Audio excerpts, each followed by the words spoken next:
I mean, there wasn't a single soul on our NFL Game Day morning set that thought the Cowboys were going to win in Atlanta yesterday. We all went dirty bird.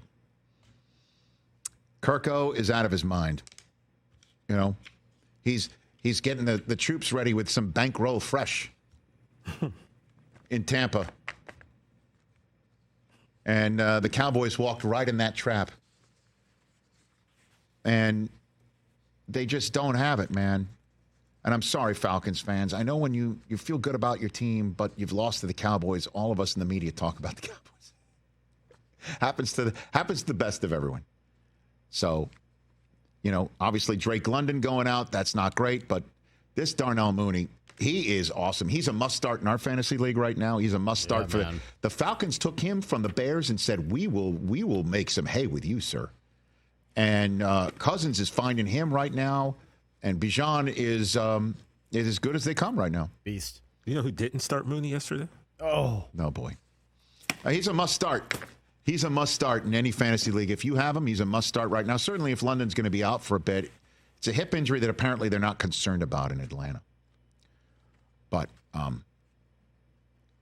But this team in Dallas, if you can't stop the run and you can't run it, you can't win. That's the way it works in the National Football League. It's not any secret. You can't stop the run. You can't run it yourself. You are going to lose. Doesn't matter if you're paying 90-something million bucks to your quarterback and wide receiver combination, which is a number you're going to keep repeating and keep hearing as long as the Cowboys are not winning, which they're not right now. They've come off the bye. They lost to a banged-up 49ers team, and now they went to Atlanta and they got spanked. And then even worse, I mean, McCarthy's one of my favorites that I've gotten to meet, all right? But when you keep going for it on fourth down and you don't get it, and then you do it again, and you do it again. Cowboys had 4 drives and a turnover on downs in Atlanta. They only had 5 such drives in the first 7 games. It's the most turnovers on downs in a game for the Cowboys since at least 1993. And when you hear those stats, at least since, they either started counting that stat in the year that you hear for at least since, or researchers just said, we're just not going to keep looking. Because you get the point. It's the third team to have a 4 or more turnover on downs game in the league this year, and the others are 2-win teams in Miami and Jacksonville. CeeDee Lamb got banged up, got hurt. He was trying to make a game of it. 4th fewest yards by a wide receiver with 8 or more receptions in the last 5 seasons. 12 targets, 8 catches for just 47 yards. And then, as we all know, Dak left the game. On top of it, though, if you can't run it, then you leave your starting wide running back at home, and the word is it was a mutual decision. We're not bringing you, and I don't want to go. That's the way I take that out of Ezekiel Elliott. Jane Slater of NFL Network, my colleague, was saying it was over missed meetings, including one on Friday. Jerry Jones had this to say about Zeke not playing. Well, it was a decision that Zeke understands, and so that's the way he is. And he's one of the best team men. He's one of the best workers that I've ever been around, and he was just that and has been that, and that was unconditionally a result of him being late for meetings. Jerry, if you're not dismayed, but I'm not disappointed in him. I wish that's all I had blemishes on my background. Oh my word! I'm sorry, man. I mean, TJ. Because it doesn't matter if he understands it or not, or he's a good team guy, or you're defending Zeke for what? Missing a meeting on your coaching staff? Listen, we've been wondering for months how the Dallas Cowboys are going to respond to the pressure cooker of all in. The concept of all in, I'm not going to add any major pieces because everybody here needs to prove their worth in order to stay. I'm going to just run it back with the exception of adding a piece here, a piece there, and then everybody else has to prove it and you made it seem like both Dak and CeeDee Lamb are going to have to prove it this year until you signed them late. Last second with Dak. I mean, we found out Sunday morning before they took on the Browns on that day that they signed him to the deal that we all knew they were going to have to sign him to. And then you don't extend your coach. It leads to players, no matter how team-oriented they may be, no matter how good of a guy you believe they are, no matter how they understand that he had to be left home and he had to be disciplined, they will show their lack of respect by not showing up on time for meetings. That is the exact thing you're looking for when you're asking how will they respond to an all-in season and the inevitable controversies and ups and downs of a season. How will they handle the downs part? Well, the guy that you signed instead of Derrick Henry is missing meetings. That's giving you the answer, along with 3-5 and along with a roster that is thinned out by injury.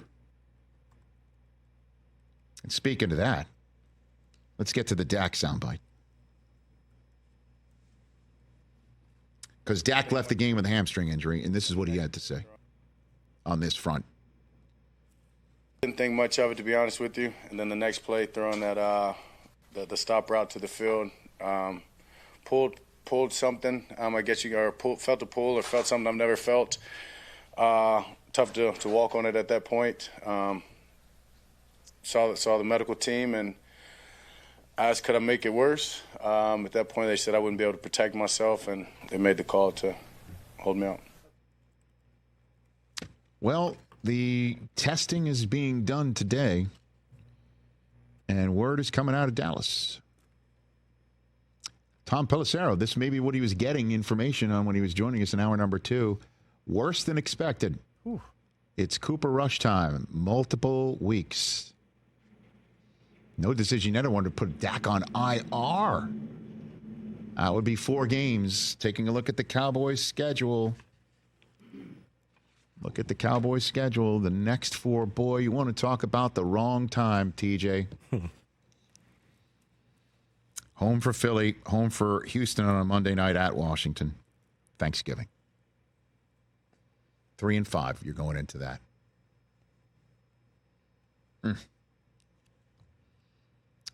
That's the all-in season at the midway point.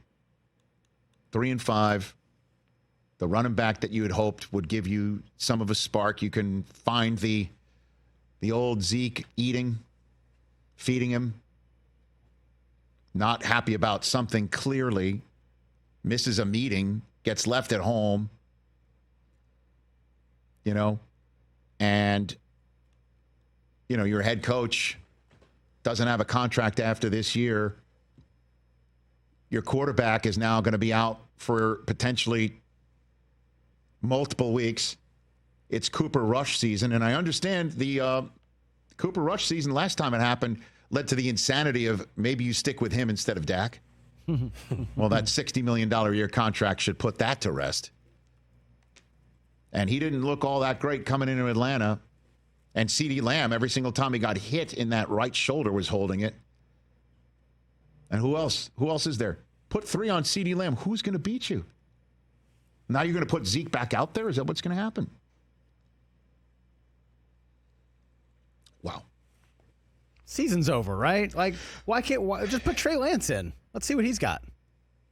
Maybe he'll provide a spark. Well, there's the trade deadline, and prior to hearing about Dak being out for a few weeks, this is what Jerry had to say about the trade deadline.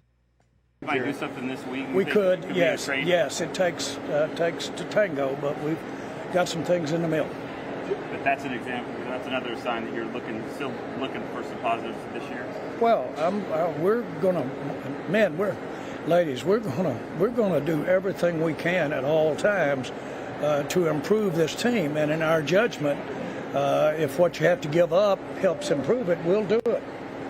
I know everybody understands. I don't think I have to say it, but we'll go for it. And I hope you do, TJ. I hope Jerry does it, because it's always better when the Cowboys are better, in all honesty. And that right there is a waving of the white flag on the all-in season. All in. You guys are going to have to take care of it. And then they're 3-5. And it's just like, yeah, we'll do whatever it takes. It would have been helpful to do that with Derrick Henry available. I'm sorry to keep harping on it. I'm going to continue to push back on you when you constantly say Derrick Henry. Yep. If you watch this Cowboy team and you watch that offensive line, there is no way Derrick Henry would be the Derrick Henry you're getting with Baltimore on this Dallas Cowboys team. I know CeeDee Lamb's out there. Yep. This line is not it, and this team is not it. I don't feel like he would be catching wreck with us the way he is. May I interject with a Michael Irvin axiom? Sure. Hope dictates effort. Would Derrick Henry have given you some hope? Sure. Okay. But Hope don't keep, the top defensive lineman out of your backfield. Hope don't do that. Hope doesn't teach your rookie and your second-year lineman not to hold and the technique that they have. That Hope doesn't help. I don't feel like – I feel like he's been wasted on this team. I personally think he made the right move, and I love watching him run with Lamar. I don't think that would have happened with this team. This team is a mess, and that's why I'm all in on the Hawkeyes. My quarterback is Ben, and he's doing his job. How old is Ben? Ben is 8. Okay.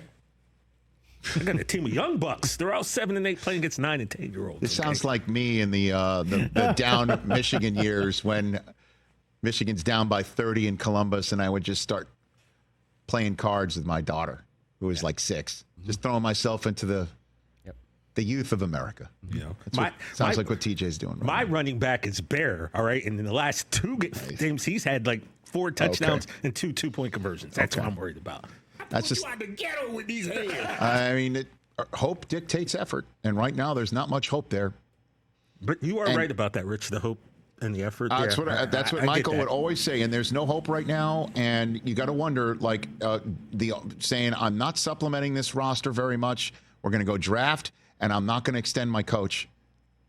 Was not the right move, and we were all sensing it wasn't. And so far, 3-5. I understand we're still marathoning. We're not sprinting. They might make a move over the next 24 hours. Cooper Rush might play well, and that they can have a storybook ending to this thing, as Jerry's saying, doesn't really seem to be the case right now. I'm looking at the current exit polling on that. Also, Rich, and it's not looking good. Nice. Jerry is not the type who's going to give up, right? So the Cowboys aren't going to be sellers at this trade. I would agree with that. He's going to. So I would agree. I honestly don't know what to say. Catch the Rich Eisen Show every single day on the Roku Channel, 12 to 3 Eastern, for free.